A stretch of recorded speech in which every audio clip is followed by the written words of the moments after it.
I just wanted to mention that even though I have a lead acid battery and it's functional in its cold temperatures, it's mounted under the floor in a metal bin. So it's completely exposed to the air temperature.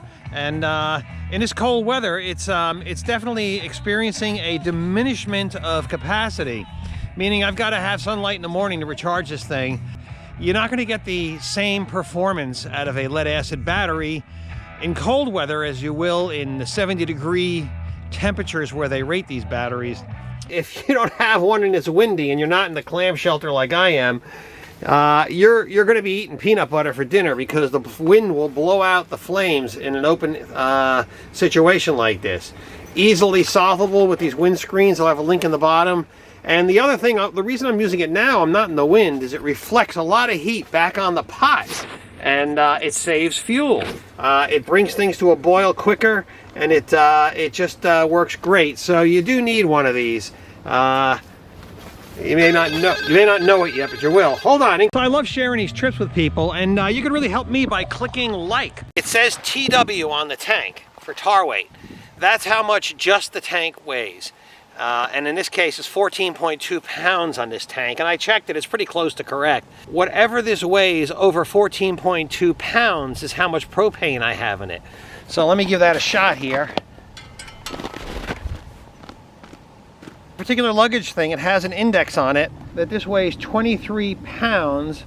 So it has a little needle on here, and which is very nice because I really can't see the thing. And when you use it, it moves this little index, and it's telling me there's 23 pounds. So I used about a pound of propane in the last 24 hours. Propex heater is top notch. I love it. And it heats the trailer as warm as I want it. I mean, I could have it 80, 90 degrees in there if I want. But I typically keep it at, in the daytime, I put it on its lowest setting, which is normally 40 in the summer. But in these conditions, it brings it down to about 37. And it hardly goes on at all. And that keeps some stuff that I don't want to freeze thawed out in the trailer. New solar tool is this whisk broom here to clean off my panels. They're talking about a lot of snow for the next day or two, potential for high volume. This is what I like to do, so I just enjoy this stuff. While I'm contented to keep sweeping them off every 2 minutes, by the time I'm done sweeping that panel, this panel will be mostly covered again.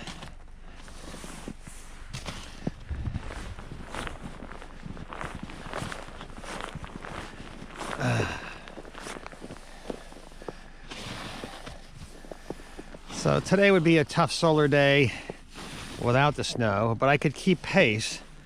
There's no sun whatsoever, no shadows. Now, I'll show you what I did for Plan B. I can't stand these panels up, and even so, panels that are standing up, like those Jackery panels, they're covered anyway. Okay, so as you can see, these are covering up again. The panels are getting covered so quickly with snow that I'm trying to stand them up. These panels are not meant to be stood up. They're very flexible, but I just accordion them a little bit and build a little bit of a snow wall back here just to see if I can get through. Plan B is, I've had to use it once, was hook up the car, charge the battery that way. I'm really dependent on the heater, 12-volt heater, Propex, which is really keeping me warm, but it needs electricity, and I like to go into the night with a comfort margin that'll have enough power to get me through the night and part of the day. I mean, I'm only generating about 1 amp. I have 300 watts here, and I'm not generating a whole lot of power. That's combined. It's about a ½ amp each panel. To get around this, I hooked the car up to the trailer and started it up to charge the battery. I want to get it to, I'll probably do this again before I go to bed, and just make sure that everything is, I've got as much energy as I can. I want to get through the night. The heater requires it. So down below, I've got mucklucks. When I have to dash outside, I'm using these mucklucks. I got these a while ago. They're just a nylon shell with a foam bottom in it to insulate, and you can just throw them on and run outside. They take up no space in a trailer, which is what I really like about them. Now, these are made by Outdoor Research. I bought them a while ago. They no longer make them, but you can get these on for bicycling. You can get these bicycling overshoes, which are just waterproof nylon with a Cordura bottom, and they're very cheap. And you just put on a lot of socks, and if you need to make a dash outside, you can just throw those on, run outside, and run back in. Snow pants, Gore-Tex snow pants. They're held on with suspenders. And I'm getting, this trip has been great. Started off with a full moon, the wolf moon of January. That had horrendous wind. Yeah, the low that I experienced was 7 degrees.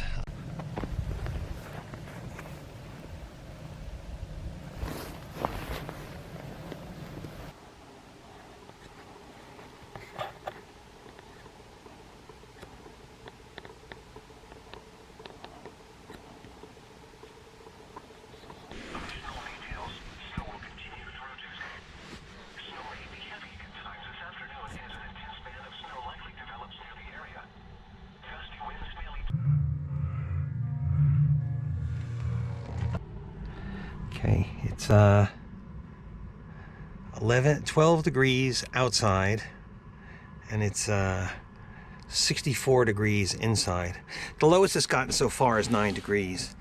Okay, a nice warm blanket from Amazon, links in the bottom, of course, and I have a Hudson Bay wool blanket. I compared these two. That could be another video. I don't know, it might be pretty boring, but I may do it just for grins. I got them here.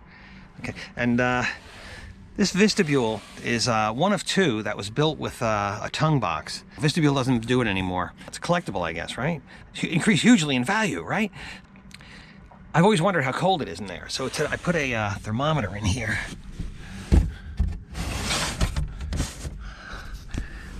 And let's see what we got. I can feel it's very cold. It's 25 degrees in the tongue box. There's a high and low reading here. I can't really see it. I'm sure it's showing on the camera. Okay, there's a motion detector here. It doesn't really... Okay, I timed it out. Okay, well, that's how cold it is. I'll check it in the morning.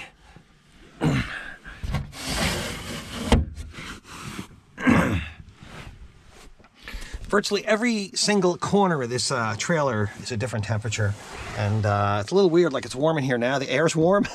The walls warm up after a while, so the heat goes a little better in the morning than when you first turn it on. The ceiling is insulated with a couple inches of pink foam, and that's nice and warm. All surfaces I'm touching are dry except for these metal strips. This one's dry. This one was frozen before. This one's got a little bit of ice on it. I keep a washcloth here to dry this once in a while if I have to. There's 1 or 2 other places that happens. Somebody called this a cold bridge from the outside. The wood around it is not wet at all, even in the morning. I'm pretty impressed with that. If you, if you're familiar with RVs, you know what the moisture is like. I do get moisture on the windshield, and that's to be expected. It's single glass. It's not thermo glass or anything like that. It's like regular windshield material. It's pretty durable so far, knock on wood. Here's the wind straining the clam shelter in. In all fairness to Clam, I didn't erect this correctly. I didn't put up these supports here. I may put those up next to see how they if they work. Just kind of put this up at night, so it I'm thinking a piece of Reflectix right in this open area here would seal off the cabin a little bit better from the kitchen. Of course, that would probably allow less heat to get into the kitchen at night, but in the daytime might be a good thing. So I think I'm going to work on that. I'll put a piece of Reflectix in here. I'll either Velcro it in or magnets or something, or just fit it in and see how that works. Reflectix, you can pop it in and out. I have some at home. I got some water in the track down here. Here's the kitchen, and I was a pig last night, and I spilled some water, and of course the water froze immediately, and I had trouble opening this slider. It actually popped off the track I had to go in there with a knife and scrape out the ice, and now it's working fine. I really need this door to work because it's closing off the water. It's closing off the water that I'm storing in there, trying to keep it warm. As you might imagine, the window, this big window, is not insulated, so it frosts up. But what Vistabule has is these skylight shades, and that's about. It's got huge air cells in it, and it really does insulate. You can feel the difference if you lay under this window with the shade up. You can just feel the cold coming in. But when you pull the shade down, it makes a significant improvement in insulation. Now, this is an uninsulated trailer, and you know, the roof is insulated. It's not at all meant for what I'm doing with it, so I'm relying on the propane heater. It's running quite a bit. I got to see how much propane I used last night. But RVs in general have terrible insulation, and this one has no insulation on the side walls. It's just plywood. But it does have, and it has no insulation on the floor, but there's insulation on the roof. Window shade is indispensable. It really adds a lot of insulation. But you'll notice I put a towel along the bottom, and that's because during the night this ice is up. You can see some of this ice over here, and in the daytime like now, I'll lift up the shade. I want that to dry out, that condensation, you know, it's not thermal glass, but it's what we've got. So I just put this towel here to catch any water that's going to melt off this thing. I can wipe it down or whatever. I'm going to be out walking around, so I just put this towel here to absorb it. Now, the good news is the walls are dry, and I don't have condensation anywhere else, and that's a pretty big statement to make for an RV. Most RVs, you know, the walls are very thin. These walls are plywood. It is insulated up on top, the Vistabule. I don't think Bert ever envisioned this to be a four-season camper, but I'm out here doing it, you know what I'm saying? So I'm pretty happy with it. Everything's working out fine. The heater doesn't put out moisture. It's a heat exchanger. So all that moisture's got to be coming from me, you know, and I think it's a pint a night that your body puts out, and through respiration and perspiration.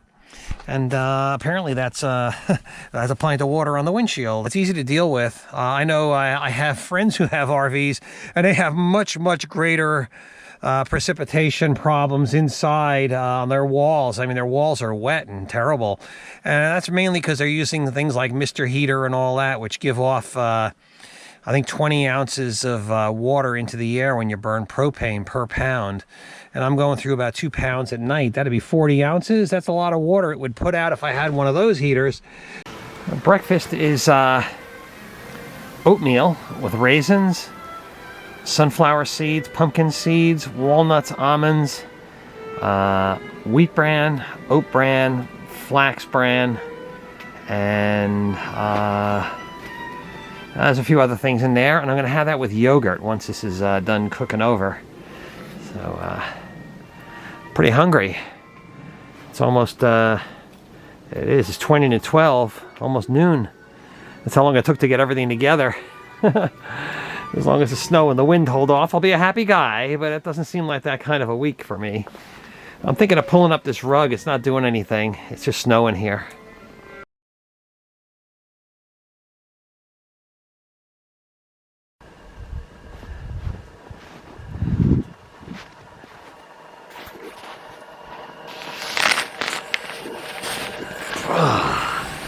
Yeah. Nice.